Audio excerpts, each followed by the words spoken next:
Kabanata 786. Boom! Nayanig ang espasyo, at isang walang katapusang puwersa ang nagsimulang kumalat sa hangin. Pinasabog ng walang katapusang hangin hanggang ang espasyo, na may kasamang alitan na tumatagos sa buto dahil sa pagsabog. Boom! Nakaramdam siya ng mga sunod-sunod na tunog ng pagpunit na nagmumula sa kabilang panig. Agad na bahagyang nagbago ang magandang mukha ni Laiyan, ngunit hindi siya nawalan ng malay dahil dito. Ang kanyang malajid na mga kamay ay mabilis na bumuo ng isang selyo, na naging 7 nakakatakot na sandatang apoy. 7 sandata ng demonyong apoy. Klang! Muling nagkuskos ang mga sandata sa isa't isa. Sa isang iglap, nagsimula silang sumugod patungo sa Duan Kung Chen. Bang! Kasabay ng pakikipagkarera gamit ang 7 nagliliyab na sandata, ang kapangyarihang nilikha ni Duan Kung Chen ay hindi lubos na nalabanan ang mga ito at direktang nawasak patungo sa kawalan. Gayunpaman, sa panahong ito, biglang nagbago ang mukha ni Zephyr. Habang umiikot ang enerhiya, kahit na nakakalat ang enerhiya ni Duan Kung Chen, ang kanyang figure ay naglaho mula sa orihinal na lugar. Naku hindi! Biglang nagbago ang magandang mukha ni Lucia Pearson at hindi niya napigil ang mapasigaw. Bilang isang elder ng Oriental Peak, mas matalas ang kanyang kakayahang mag-obserba. Sa kanyang paningin, malinaw na naglaho ang figure ni Duan Kung Chen na parang binasag nito ang kawalan sa sandaling nawasak ang enerhiya. Swoosh! Bahagyang nanginig ang maselang katawan ni Laiyan. Isang ekspresyon ng hindi makapaniwala ang bumalatay sa kanyang magandang mukha. Isang tao ang kakaibang lumitaw sa kanyang harapan. Kailan? Maraming eksperto ang nagulat nang makita ito. Pasensya na po, Senior Sister Laiyan. Unti-unting sumili ang isang ngiti, ngunit may hindi maipaliwanag na lamig doon. Boom! Isang daliri na may maputlang gininto ang kinang. Sa isang biglaang paggalaw, isang maputlang gininto ang liwanag ang napalitan ng isang gininto ang kulay. Dahan-dahan itong naipon sa daliring ito, na para bang ito ang pinakamahiwagang sansinukob, na naglalabas ng isang kaakit-akit ngunit nakamamatay na aura. Golden Magic Finger. Sa kanyang mga daliri, ang enerhiya ay kumikislap ng may kakaibang liwanag. Ang bawat isa sa mga ilaw na ito ay sapat na para mapunit ang isang gilid. Boom! Anino ng demonyo na nagliliyab. Nanginig ang maselang katawan niyan. Mabilis na lumipad pataas ang kanyang mga kamay na parang jade ike at mabilis na bumuo ng isang selyo sa pagtatangkang lumaban. Gayunpaman, paano niya natitiis ang ganoon kalapit na pag-atake at mabilis na makakagalaw? Bukod dito, sa sandali ng paglaban, ang kanyang maselang katawan ay marahas na nanginig, at pagkatapos ay ang puwersang ibinuhos ay mabilis na umikot, na parang nawalan siya ng kontrol. Zephyr. Hindi ako tatayo sa seremonya. Muling lumitaw ang malamig na boses sa tabi ng tainga ni Zephyr. Sa kanyang paningin, ang tila mabangis na apoy ay agad na napyunit. Pagkatapos nito, direktang pinigilan ng Golden Magic Finger ang magandang katawan ni Laiyan. Rumble. Muling umalangaw-ngaw ang nakakatusok sa tainga na tunog ng friction.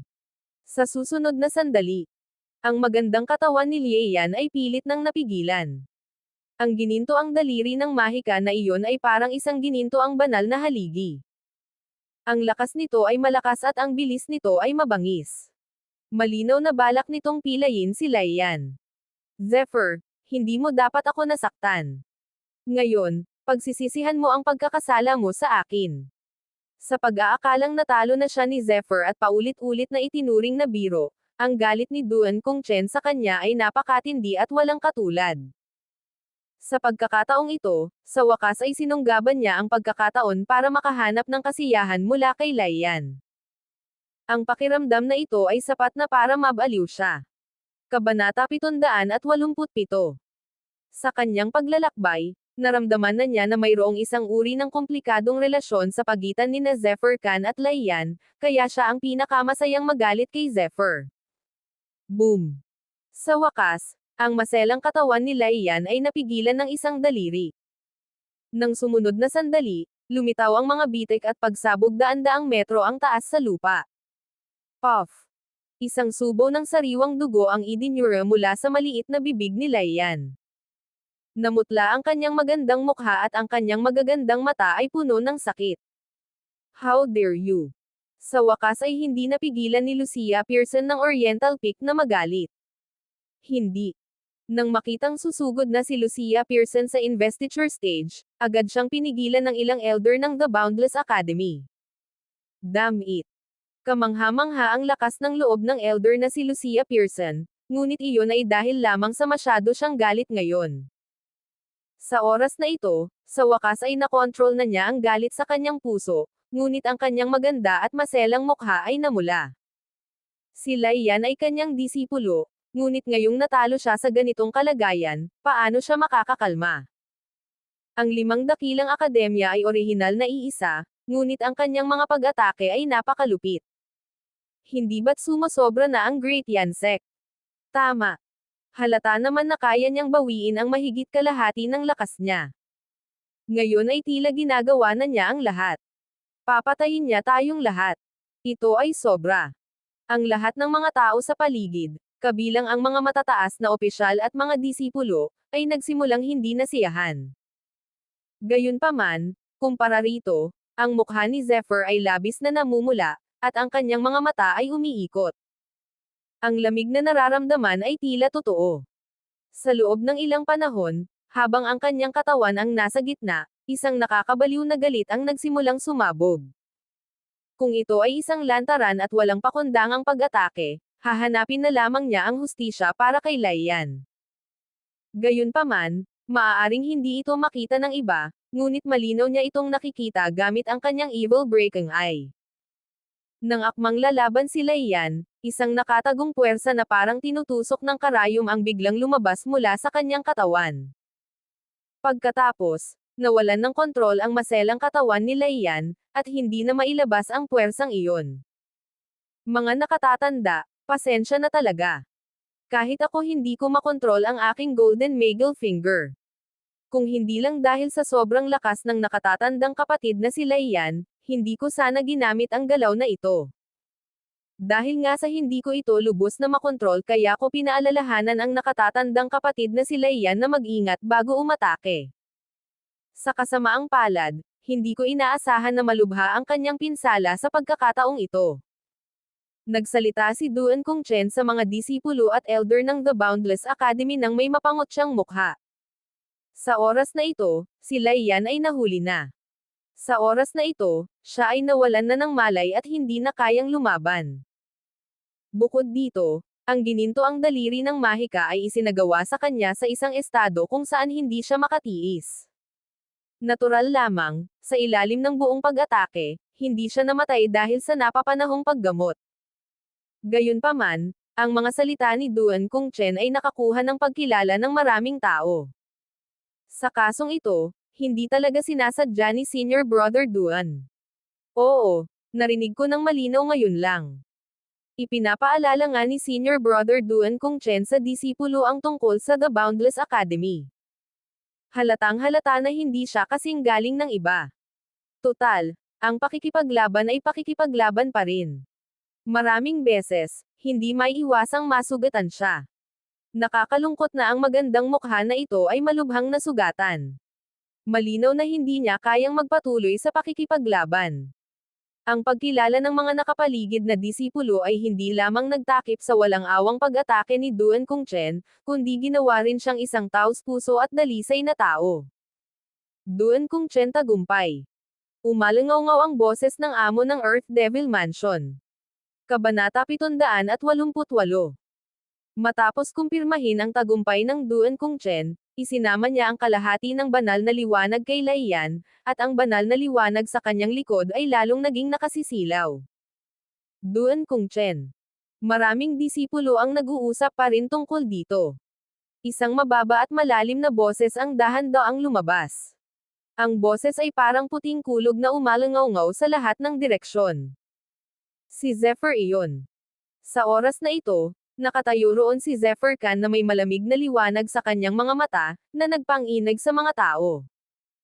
Hindi lang iyon, kundi pati na rin ang kanyang nakakagulat na puot ay nagpakunot ng noo sa maraming disipulo sa paligid sa pagkagulat. Kuya Kan, anong problema? Puno pa rin ng sinseridad ang mukha ni Duan Kongchen, ngunit sa kaibuturan ng kanyang mga mata, mayroong pagmamalaki at pagpupumilit na hindi nakikita ng mga ordinaryong tao. Zephyr, kahit hindi ko alam ang relasyon ninyo ni Laiyan, nakamit ni Maeve ang layunin ko. Noong nakita mo siyang nasugatan, ang ekspresyon sa mukha mo ay para sa pag-iisip. Papatayin kita. Isang boses ang umalangaw-ngaw sa buong lugar. Hindi lamang sa entablado ng pagsasagawa ng pagpupugay, kundi pati na rin sa buong larangan ng digmaan. Hindi mabilang na mga disipulo, maraming elder, mga master ng akademya ng The Academy. Lahat sila ay malinaw na narinig ang boses na ito. Sa sandaling ito, itinoon ng lahat ang kanilang atensyon sa investiture stage at tiningnan ang payat na binata. Sino ang batang ito? Baliw ka ba? Baliw na baliw talaga siya. Disipulo ng The Boundless Academy ang lalaking ito. Hehe, ang yabang talaga niya. Nasa level 7 agility realm pa lang siya, hindi siya kasing lakas ko. Nakakatuwa talaga kayo. Kahit na ang disipulo ng The Boundless Academy ay nasa level 7 agility realm pa lang, natalo niya si Hyunho mula sa Nanhua Sect. Kalahating hakbang na lang si Hyunho papuntang espirito. Sumagot ng may paghamak ang ilang mga disipulo. Haha, junior brother, kahit hindi ko alam kung bakit ka galit na galit, medyo sobra-sobra naman ang mga sinasabi mo. Nakangiting sabi ni Duan Kongchen. Duan Kongchen. Ang galing mo. Talagang. Inis na inis ako. Boom. Dahan-daang lumabas ang boses ni Zephyr. Isang dakilang kapangyarihan ang unti-unting pinakawalan mula kay Zephyr. Sa sandaling ito, tila sumabog ng tuluyan si Zephyr. Boom. Ang momentum ay parang bundok. Tumigil ang hangin. Hindi gumalaw ang ulap. Tila tumahimik ng tuluyan ang lahat sa mundo sa sandaling ito. Isang nakakatakot na puwersang mapangpigil ang nabuo sa hangin. Isang lalaki. Walang katapusang puot. Isang tuloy-tuloy na daloy ng enerhiya ang nagsimulang lumabas mula sa katawan ni Zephyr. Habang naabot na ng nakamamatay na aura ang hangganan nito, maging ang mga nakapalibot na disipulo ay pawang mga walang kapantay na henyo at mga kataas-taasang nilalang. Gayunpaman, hindi nila maiwasang manginig. Ito ay isang kamangha-manghang aura na parang mamamatay tao, na naglalaman ng isang nakakatakot na aura ng pagpatay at isang aura na uhaw sa dugo. Ang aura na ito ay mabubuo lamang pagkatapos pumatay ng hindi mabilang na mga nilalang na may buhay. Upang malinang ang kanyang sarili at maabot ang sukdulan ng kanyang spirit-breaking sword palm, nakapatay si Zephyr ng hindi mabilang na mababangas na hayop. Habang nagpapatuloy ang labanan, habang umuunlad ang kanyang kaharian, pinigilan niya ang kanyang puot. Ngunit ngayon, dala ang nag-aalab na galit sa kanyang puso. Ang galit na ito ay matagumpay na pinag-alab ng Duan Kongchen. Galit. Galit na galit siya ng sukdulan. Bagamat medyo salungat ang puso ni Zephyr kay Laiyan, at ang kabilang panig ay kasintahan ng iba, ang relasyon sa pagitan nila ay lubhang komplikado. Gayunpaman, kahit ano paman, walang sino man ang maaaring gumamit kay Laiyan bilang kasangkapan para sa paghihiganti. Kabanata 789. Ang ginawa ni Duan Kongchen ay direktang nagpagalit kay Zephyr at naapektuhan pa ang kalagayan ni Zephyr. Ang batang ito. Paano naging kahanga-hanga ang lakas ng enerhiya niya? Sa buong yugto ng pagtatalaga. Nagulat ang lahat sa kahanga-hangang kilos ni Zephyr. Walang nakakaalam kung ano ang nangyari kay Zephyr, lalo na kung bakit sisibog si Zephyr sa galit kay Duan Kongchen. Tanging ang iba't ibang elder ng The Boundless Academies ang sumulyap kay Laiyan, na kasalukuyang ginagamot ni Lucia Pearson na nasa coma. Tila may nahulaan sila. Rumble. Tumataas pa rin ang kanyang puot. Ang ganitong uri ng puot at walang katapusang pagpatay ay nagsama-sama, na bumuo ng isang nakakatakot na kamahalan na agad na kumalat sa lugar. Sa sandaling ito, lahat, kasama na ang mga elder at academy master na hindi mataas ang tingin kay Zephyr, ay nagsimulang magmukhang seryoso. Bagamat nasa level 7 agility realm si Zephyr Realm, kayang pigilan ng kanyang aura ang kalahating hakbang patungo sa pagiging eksperto sa Spirit Realm. Ito ba ang tunay mong lakas? Tumingin siya kay Zephyr. Namula ang mukha ni Duan Kongchen. Kahit siya ay hindi maiwasang maantig sa kapangyarihan ni Zephyr.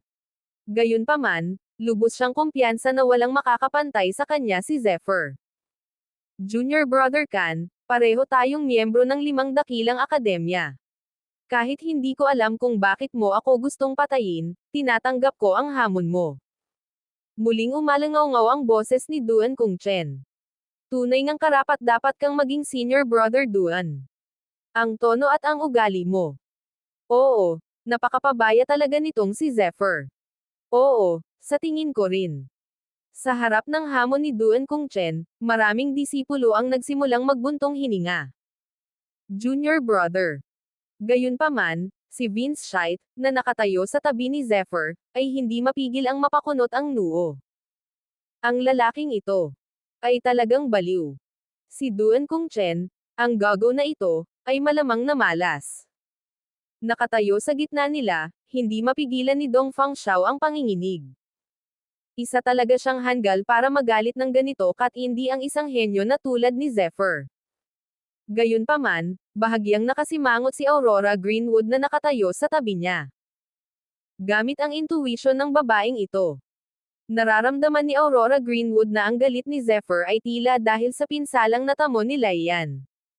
Minsan, ang intuition ng isang babae ay napakatalas.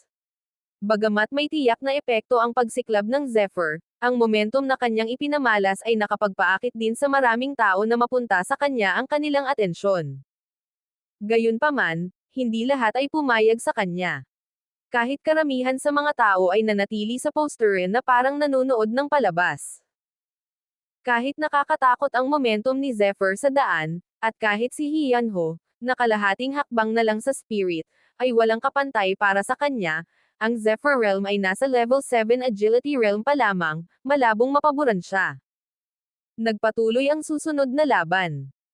Isang sunod-sunod na laban ang unti-unting umabot sa isang mainit na punto. Maraming disipulo ang nagpakita ng kanilang mga banal na kakayahan at nagsimulang lumikha ng sarili nilang tunay na kamahalan at kapangyarihan. Ang enerhiya ay nagkalat na parang binabasag ang kawalan at niyayanig ang lahat. Masasabing napakatindi nito. Boom! Dalawa pang eksperto ang lumitaw sa larangan ng digmaan ng investiture stage. Sa isang iglap, lahat ay naakit sa kanila. Hindi, sa totoo lang, ang kanilang atensyon ay nakatuon sa isa sa kanila. Kabanata 790. Ang lalaking ito ay isa lamang binata, nakasuot ng isang set ng kasuotang pandigma. Mayroon siyang ordinaryong anyo at ordinaryong anyo, ngunit may isang uri ng masiglang tingin sa kanyang mga mata. Ang kanyang ordinaryong mukha ay puno ng pagmamalaki na wala ang mga ordinaryong tao. Hindi mahalaga ang hitsura ng lalaking ito, kundi ang kanyang aura. Ito ay isang uri ng mala-ethereal na aura, na para bang ang buong tao ay perpektong pinagsama sa langit at lupa. Ang perpektong pagsasanib ay bumuo ng isang poster na halos nagkakaisa. Bumabalik sa orihinal nitong anyo. Kaisa ng mundo. Ito ay isang espiritual na katawan ng mga martial. Oo, ang lalaking ito ay mayroong espiritual na katawan ng mga martial. Sa wakas, hindi napigilan ng isang elder ang sumigaw. Ang boses ay parang bambang itinapon, agad na nagpagulo sa buong larangan ng digmaan. Nagsimulang ituon ng lahat ang atensyon sa binata. Isa itong disipulo ng Bright Gold Sect, si Yun Tianjing. Ang kanyang cultivation ay nasa kalahating hakbang na patungo sa spirit. Ang pinaka nakakatakot na bagay ay mayroon siyang 1,000 taong gulang na spirit martial body. Nakakatakot talaga ang lalaking ito. Ang spiritual martial body ay isang mapang-ipang pag-iral na hindi nakahihigit sa ancient draconic bloodline. Bukod dito, mas bihira pa ito kaysa sa ancient draconic bloodline at iilang bihira at makapangyarihang ancient draconic bloodline lamang ang makakalaban nito. Oo, bukod sa ancient draconic bloodline ng nature property, ang katawang ito ng spiritual martial arts ay talagang nakakamangha kapag nakikipaglaban. Bukod pa rito, ang bilis ng pag-cultivate ng katawan ng spiritual martial arts ay 10 beses o kahit 100 beses na mas mabilis kaysa sa isang ordinaryong tao. Isa itong halimaw sa mga henyo. Habang nagsasalita ang karamihan, maging si Zephyr ay bahagyang gumalaw at saka tumingin sa binata na nagngangalang Yun Tianjing. Nakatayo ang kabilang partido. Tila walang nangyaring kakaiba. Gayunpaman, sa ilalim ng epekto ng Eye of Breaking Evil ni Zephyr, lahat ng bagay sa paligid niya ay perpektong nadama niya. Ang nakapalibot na primordial energy ay perpektong sumanib sa katawan ni Yun Tianjing. Bukod dito, ito ay isang perpektong pagsasanib. May isip ng isa na kung gugustuhin ni Yun Tianjing na gumawa ng hakbang, madali niyang magagamit ang isang kapangyarihang 12-dosenang beses na mas malakas kaysa sa isang ordinaryong disipulo. Ito ba ang maalamat na spiritual martial body? Ayon kay Bumor, ang lakas ng spiritual martial body na ito ay nasa perpektong pagsasama ng mahahalagang gi, ngunit hindi ito ang pinakamalakas. Ang pinakamalakas na bahagi ng spiritual martial body ay hindi ito matatalo sa parehong antas. Kaunti lang ang mga kalaban sa iisang larangan. Ang walang katapusang enerhiyang iyon ay sapat na para patayin ang lahat. Ito ay isang tunay na henyo. Sa kabilang banda, ang kalaban ni Yun Tianjing ay nagpakita na ng isang mahiyain na galaw sa sandaling ito. Ang kasabihang hindi siya matatalo sa parehong antas ay hindi walang batayan. Hindi simple ang Yun Tianjing na ito. Karapat-dapat talaga siya sa maalamat na spiritual martial body. Hindi kalayuan, isang kalahok na disipulo ang nagsalita. Ano ba ang espesyal doon? Kahit unang beses pa lang itong umatake si Yun Tianjing, sino ang maglalakas loob na saktan siya? Hindi mo ba nakita si Yun Tianjing, isa sa 9 na dakilang emperador? Siya ang nakatatandang kapatid ni Yun Tianjing. Sino ang maglalakas loob na saktan siya? Hehe, masasabing napakamalas na makilala ang lalaking ito. Nakangisi na sabi ng isang lalaki sa tabi niya. May bahid ng pagkadismaya sa tono niya. Si Yun Tianjing. Bahagyang napakunot ang noo ni Zephyr. Kasunod nito, tumingin siya sa trono kung saan naroon ang 9 na maharlikang Panginoon. Tunay nga, nasa trono iyon. Isang binata na may malamig na mukha ang malamig na nakatitig sa kanila. Siya ay walang iba kundi si Yun Tianjing, isa sa 9 na maharlikang disipulo.